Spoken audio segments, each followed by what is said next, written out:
Welcome, and film is a Samsung Galaxy A10, and today I'll show you how to format the SD card. So to begin the process, open up Settings, and from there let's scroll down to Device Care right here, and choose your storage. And at the bottom you'll find your SD card. Tap on it, and it will take you back to here. So tap on three dots, go to Storage Settings. Again, tap on the SD card, and now you will have the option to format.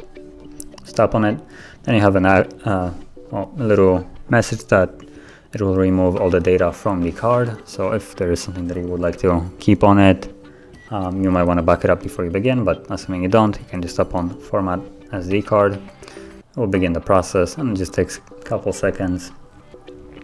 And once it's finished, the card will be immediately ready to be used again. So right now, and it's completely finished now. So if you found this video helpful, don't forget to hit like, subscribe, and thanks for watching.